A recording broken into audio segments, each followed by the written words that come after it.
Знаєте, що це таке? Це King Hung. King Hung X6, ніфіга собі, і на фоні ТВ-боксу King Hung G1, який був колись, але зараз не виробляється. Це просто звучить як такий наступний левел. Мені це скинули, на посилання на нього скинули підписники, я його замовив, почекав, отримав, і що я побачив? Я побачив TV-бокс. А давайте відразу почнемо з того, що тут є LAN G45 на 1000, ой, на 1000, на яку 1000? На 100 мегабіт. HDMI, отакий вхід для живлення.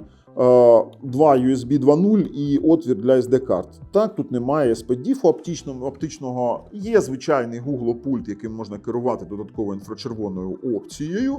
І, в принципі, все з голосом на Bluetooth, але ось така куца коробка мене трохи застопорила. Дивіться, яка коробка. Це, мабуть, сама фігова коробка для сертифікованого девайса, який я бачив. Тобто, просто, знаєте, такий дешевий картон. Ну, тут вступає в нас у гру ціна. 34 бакси. 33,80 на момент зйомки цього відео. І ти думаєш, непогано. Там, наприклад, той самий Xiaomi TV Box S 3-ї ревізії, він коштує трохи дорожче, але тут є вже Dolby Vision, DTS, бо я не даремно кажу про DTS, бо там, коли ви будете дивитись огляд, буде деякий момент. І це фактично клон платформи, яка є Kikpi KP1 чи Homatics Airbox Lite 4K. Я думав, що це практично однакові, але однак ні. Це SDMC компанія, яка виробляє, а Kikpi виробляє в нас компанія Sai Robotics для американського ринку. І тут пішло-поїхало. Давайте декілька хайлайтів. Тут немає ні автофреймрейту, тут є адаптивний... Та ні, його теж немає. Адаптивного HDR також немає, бо адаптивний HDR є у Kikpi KP1, а коштує він трохи дорожче зараз. Тут 100 мегабітний LAN, так, і там 100 мегабітний LAN, але тут 2 на 16, там 2 на 32. Хоча процесор один і той самий, Amlogic S905Y4. І тут вже такий цікавий момент, що тут начебто і Netflix працює, і усі стрімінгові сервіси українські працюють. Да все працює, YouTube просто шикарно працює без жодного дропу. Але, знаєте, таке враження, що просто такий, знаєте, здешевили до якогось трешу. І випустили звичайний сертифікований TV-бокс, як я його називаю, затичка. Бо це просто поставити, щоб працював YouTube, не більше. Не більше. Якщо хочете... повні докази, давайте так, ми зараз перейдемо, подивимося, скільки коштує, трохи порівняємо з Kikpi, а потім повний огляд з повними тестами. А потім зробимо висновки. Але під цим, будь ласка, підписуйтесь, натискайте дзвоник, і, звісно, в опису під цим відео є посилання.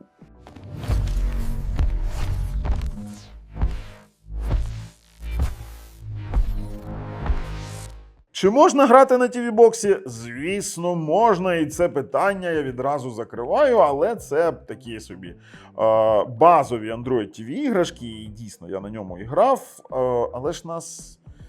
трохи цікавить інше питання. Що це за такий супердешевий сертифікований TV-бокс, і що він може, і що ж він у порівнянні з Kikpi KP1. Тому питання іграшок я закриваю для цього TV-бокса. Він дійсно, Amlogic S905Y4, якісь базові іграшки по типу Асфальта 8, там Rapid GP, там Beach Buggy Racing, Space Marshall. Ви можете спокійно грати, і для дитини це буде своє таке задоволення. До речі, використовую ось такий GameSear Tarantula, дуже прикольний геймпад. Але давайте перейдемо на AliExpress. І ми бачимо, що він коштує лише $34, з промокодом буде ще дешевше. Але чи варто його купувати, чи може глянути на Kikpi KP1? Так, він дорожче зараз, бо зростає вартість пам'яті. Дуже швидко зростає. І, в принципі, він має трохи відмінності. Не дивлячись на те, що тут практично одна і та сама платформа Amlogic S905Y4, 2 ГБ оперативної пам'яті DDR4 у обидва TV-бокси засунули, є Netflix-сертифікація і пульт практично однаковий з керуванням додаткової опції інфрачервоної, то тут нам заявляють, що тут 16 сховища, але у Kikpi KP1 32 ГБ сховища. І ви думаєте, що це все? Ні. Я вам навмисно покладу у опис під відео два посилання і промокоди для двох. До речі, можна Kikpi купити в Україні з офіційною гарантією там на 12 місяців ще з подаруночками на нашому офіційному сайті.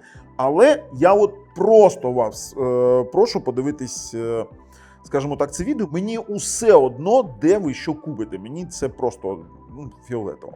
Але тут є деякий момент. Тут Android 11.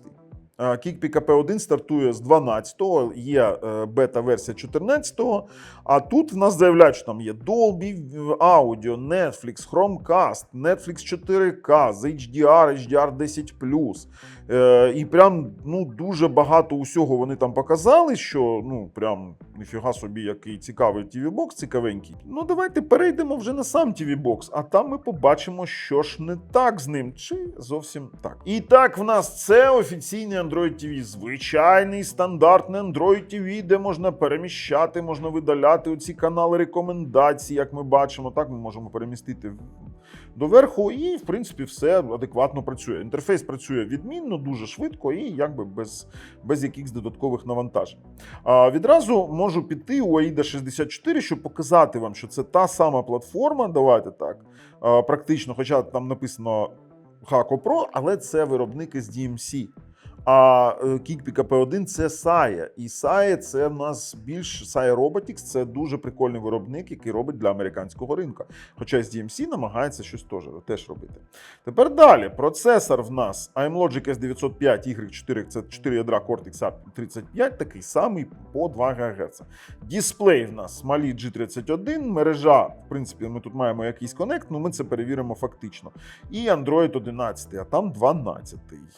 А тепер давайте так. Перше, що ми зробимо, ми підемо у налаштування, у параметри пристрою і саме у зображення, і побачимо, що в нас тут немає ні адаптивного HDR. Так, він підтримує там від 4К до, наприклад, до 480p, якби багатий набір цих роздільних здатностей, але вибачте, адаптивного HDR немає. Тобто все буде в HDR, у Geekpeak AP1 все адаптивне. По-друге, аналітика Vimo, діагностика Vimo нам видає, що в нас немає автофреймрейту. Ніякого автофреймрейту немає, але його можна вирішити за допомогою додаткового програмного забезпечення по типу TV Quick Action. Ми про це робили відео колись. Все добре. І почнемо відразу з якихось мультимедійних можливостей. Якщо є Netflix сертифікація, давайте перевіряти. І ми бачимо, що в нас працює HDR, 4К, 5.1 звук, і якби з Dolby Digital тут також все дійсно добре. Якщо піти у YouTube, окрім того, що постійний HDR, в принципі, все нормально працює. Це натякає на те, що, в принципі, якщо ви згодні це терпіти, то для Samsung чи для SDR-телевізорів просто класно підійде. Якщо ми підемо у YouTube, вмикаємо Magic Forest наш і, будь ласка, перемкнуло на HLG, давайте подивимось, чи є дропи, вмикаємо програвання і чекаємо. Дропів 0, ви бачите, що HLG працює, до речі, класний коннект по швидкості і, в принципі, для YouTube він підходить, та дай Боже. При тому, давайте зараз дику річку увімкнемо, при тому, що тут можна навіть вмикати прискорення програвання. До речі, ми бачимо зараз 4К 60 FPS, це AV1 кодек і, в принципі, також питань нема. Тобто по YouTube все дійсно класно. Якщо казати про голосовий пошук, то пошук, наприклад, у YouTube буде працювати там музика 2025. О, будь ласка, там музика 2025, в нас все понаходило, все добре. У головному меню фільм Черкаси. Голосовий пошук буде працювати, на жаль, так. Зараз так працює в усіх ТВ-боксах. При тому, що, наприклад, якісь українські сервіси, вони будуть працювати без обмежень. І от ми бачимо, що я зараз у Megogo перемикаю спокійно канали, все працює добре, без затримок, все, дійсно. Megogo, Світ ТВ, Київстари, вони будуть працювати також дуже-дуже добре. І в нас виходить, що TV-бокс більш-менш збалансований. Ви скажете, в принципі, за 38 баксів нормально. І я з цим дійсно погоджуюсь. Якщо піти у кодек інфо, ми побачимо, що в нас є AC3 апаратне декодування, це Dolby Digital. Dolby Digital Plus є в нас, є AC3 навіть, заявляють DTS HD, але чи є тут він, далі подивимось. В принципі, із відеокодеків AV01, AVS2, 265 кодек, і VP 9.2. Є також Widevine L1, в нас сертифікація, тобто бокс дійсно повністю сертифікований. До речі, дуже класно, що бокс переварює і NTFS, і XFAT диски.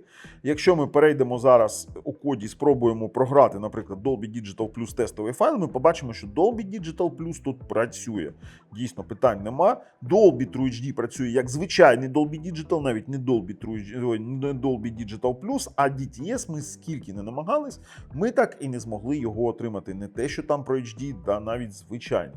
HDR 10 Plus дійсно підтримується, ми це підтверджуємо. HDR 10 Plus вмикається, програється, все добре. Як EAV1 кодек, як, наприклад, LG New York 4K дійсно добре програється. Тож програвання з зовнішнього носія також нас не визвало ніяких перешкод. Не визвало. Тепер давайте стосовно швидкісних характеристик самого Wi-Fi і, в принципі, LAN RJ45.